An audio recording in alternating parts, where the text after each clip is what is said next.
ಏನು ಇಂಟ್ರೆಸ್ಟ್ ತಗೊಳ್ಳಲ್ಲ. ಓಟ್ ಹಾಕುವಾಗ ಅಲ್ಲಿ ಏನು ಮೂಡ್ ಬರ್ತದೆ ನಾವು ಮಾಡ್ತೀವಿ ಅಷ್ಟೇ. ಸ್ಟಾಲಿನ್ ಯಾಕೆ ಇಷ್ಟ ಆಗುತ್ತೆ? ಇಷ್ಟ ಏನಿಲ್ಲ. ADMK ಅವರು ಇವಾಗ ಬಂದರೆ ಆಟೋ ಜೆಂಟ್ಸು ಲೇಡೀಸ್ ಇದ್ರೂ ಫ್ರೀ ಆಗಿಬಿಟ್ರೆ ನಾವು ಬಡವರು ನಾವು ಎಲ್ಲಿ ಹೋಗ್ಬೇಕಾಗಿರೋದು? ಎಲೆಕ್ಷನ್ ನಡೀತಾ ಇದೆ. ಹೌದು ಸರ್, 23ನೇ ತೇದಿ ಎಲೆಕ್ಷನ್ ನಡೀತಾ ಇದೆ. ಸೊ ಇದು ಯಾವ ಕ್ಷೇತ್ರ? ಹಾಂ, ಇಲ್ಲಿ ಯಾರು MLA ಪ್ರೆಸೆಂಟ್ ಇದ್ದಾರೆ, ಏನು ಕೆಲಸ ಮಾಡ್ತಾರೆ? ಯಾವ ನಮ್ಮ ಅಶೋಕ್ ಕುಮಾರ್ ಇದ್ದಾರೆ ಈಗ ಇರೋದು. ಯಾವ ADMK? ಹಾಂ, ಬೇರೆ ಏನೆಲ್ಲ ಕೆಲಸ ಮಾಡಿದ್ದಾರೆ ಅದು ನನಗೆ ಗೊತ್ತಿಲ್ಲ ಏನು ಮಾಡಿದ್ದಾರೆ ಅನ್ನೋದು. ನಾವು ಅದು ಅಷ್ಟೊಂದು ಏನು ಇಂಟ್ರೆಸ್ಟ್ ತಗೊಳ್ಳಲ್ಲ ನಾವು ಇದ್ರಾಗ. ಬೇರೆ ಇನ್ನೊಂದು ಮಾತು ಏನಂದರೆ ನಾವು ಒಂದು DMK ಅವರು ನೀವು. ಹೌದು, ನಾವು ಈಗ ಯಾವುದಿದೆ ಇಲ್ಲಿ CM ನಮ್ಮ ಸ್ಟಾಲಿನ್ ಅವರು ಇದ್ದಾರಲ್ಲ, ಆ ಕಕ್ಷಿಯವರು ನಾವು DMK. ಹಾಂ, ಅದು DMK ಏನು ಮಾಡ್ತಾರೆ, ADMK ಏನು ಅಷ್ಟೊಂದು ಏನು ಇಂಟ್ರೆಸ್ಟ್ ತಗೊಳ್ಳಲ್ಲ. ಓಟ್ ಹಾಕುವಾಗ ಅಲ್ಲಿ ಏನು ಮೂಡ್ ಬರ್ತದೆ ನಾವು ಮಾಡ್ತೀವಿ ಅಷ್ಟೇ. ಸ್ಟಾಲಿನ್ ಯಾಕೆ ಇಷ್ಟ ಆಗುತ್ತೆ? ಇಷ್ಟ ಏನಿಲ್ಲ, ಏನೋ ಒಂದು. ಯಾಕೆ ಅಂದರೆ ಈಗಲೇ ಸ್ಟಾಲಿನ್ ಬಂದು ಲೇಡೀಸ್ಗಂತ ಫ್ರೀ ಮಾಡಿಬಿಟ್ಟವ್ರೆ. ಈಗ ಇವ್ರು ಏನು ಹೇಳ್ತಾ ಇದ್ದಾರೆ, ನಾವು ಜೆಂಟ್ಸ್ಗೂ ಫ್ರೀ ಮಾಡ್ತಾ ಇದ್ದೀನಿ ಅಂತ ಹೇಳ್ತಾವ್ರೆ. ಯಾರು?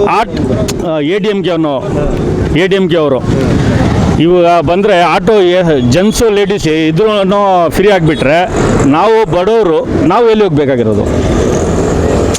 ಆಟೋಗೆ ಏನು ಬರಲ್ಲ ಇಲ್ಲಿ, ಏನು ಅವ್ರು ಕೊಡಲ್ಲ ನಮಗೆ. ಒಂದು ಸರಿ FC-ಗೆ ಹೋಗ್ಬೇಕಾಗಿದ್ರೆ ವರ್ಷಕ್ಕೆ ಒಂದು ಸರಿನೂ 15,000 20,000 ರೂಪಾಯಿ ಆಗುತ್ತೆ, ಆಯಿತಾ? ಅದು ನಾವು ಈಗ ಮನೆಯದು ಕಷ್ಟ ನೋಡೋದಾ, ಇಲ್ಲಿ ಆಟೋದು ನಾವು FC ಮಾಡೋದು ನೋಡೋದಾ? ನಮ್ಗೆ ಕಷ್ಟ ಇದೆ. ಯಾರು ಬಂದ್ರೂ ಸರಿ, ADMK ಬಂದ್ರೂ ಸರಿ, DMK ಬಂದ್ರೂ ಸರಿ, ಆಟೋನವ್ರಿಗೆ ಏನಾನ ಮಾಡಬೇಕು ಅಷ್ಟೇ. ವಿಜಯ್ ಬರ್ತಾ ಇದ್ದಾರೆ, ವಿಜಯ್ ಬಗ್ಗೆ ಏನು ನಿರೀಕ್ಷೆ? ಅದಕ್ಕೆ ನಾನು ಏನು ಕಮೆಂಟ್ ಮಾಡೋಂಗಿಲ್ಲ.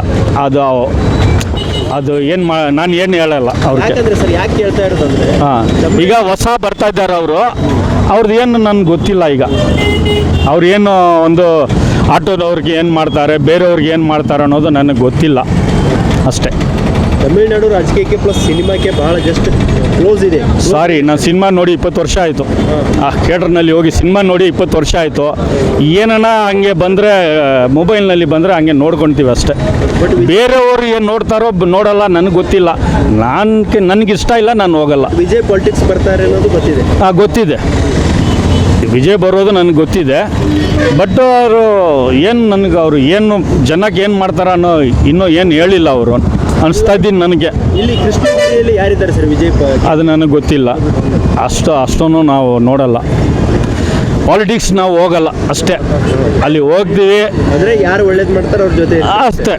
ಯಾರು ನಮಗೆ ಒಂದು ಆಟೋನವ್ರಿಗೆ ಬಡವ್ರಿಗೆ ಯಾರು ಒಳ್ಳೇದು ಮಾಡ್ತಾರೋ ಅವ್ರ ಜೊತೆ ನಾವು ಇರ್ತೀವಿ ಅಷ್ಟೇ. DMK ಸರ್ಕಾರ ಒಳ್ಳೇದು, ಯಾರು ಒಳ್ಳೇದು ಮಾಡ್ತಾರೆ ಬರೋರೆಲ್ಲ ಆ ಥರನೇ ಹೇಳೋದು. ನಾನು ಈ ಥರ ಮಾಡ್ತೀನಿ, ಆ ಥರ ಮಾಡ್ತೀನಿ. ಆಟೋವ್ರಿಗೆ ಯಾರು ಮಾಡಲ್ಲ. ಏನನ್ನ ಆಟೋವ್ರಿಗೆ ಒಳ್ಳೇದು ಮಾಡಬೇಕು, ಯಾರಿದ್ರೂ ಸರಿ ಅಷ್ಟೇ. ನನ್ನ ಕೋರಿಕೆ ಅಷ್ಟೇ. ಬಡವ್ರಿಗೆ ಏನನ್ನ ಮಾಡಬೇಕು. ಸೌಕಾರ ಆಗ್ತಾ ಇದ್ದಾರೆ, ಬಡವ್ರನ್ನೇ ಆಗ್ತಾ ಇದ್ದಾರೆ. ಅದಕ್ಕೆ ಏನನ್ನ ಮಾಡಬೇಕು ಅವರು. ಯಾರಾದರೂ ಗೆಲ್ಲಿ ಒಟ್ಟಿನಲ್ಲಿ ಆಟೋ ಯಾರನ್ನ ಗೆಲ್ದು ಬಂದ್ರೂ ಸರಿ, DMK ಬಂದ್ರೂ ಸರಿ, ADMK ಬಂದ್ರೂ ಸರಿ, ವಿಜಯ್ ಅವ್ರು ಬಂದ್ರೂ ಸರಿ, ಯಾರು ಬಂದ್ರೂ ಆ ಬಡವ್ರಿಗೆ ಏನನ್ನ ಮಾಡಬೇಕು ಅಷ್ಟೇ ನನ್ನ ಕೋರಿಕೆ. ಹೆಚ್ಚಿನ ವಿಡಿಯೋಗಳಿಗೆ ಪ್ರತಿಧ್ವನಿ YouTube ಚಾನೆಲ್ ಸಬ್ಸ್ಕ್ರೈಬ್ ಮಾಡಿ, ಬೆಲ್ ಐಕಾನ್ ಕ್ಲಿಕ್ ಮಾಡಿ.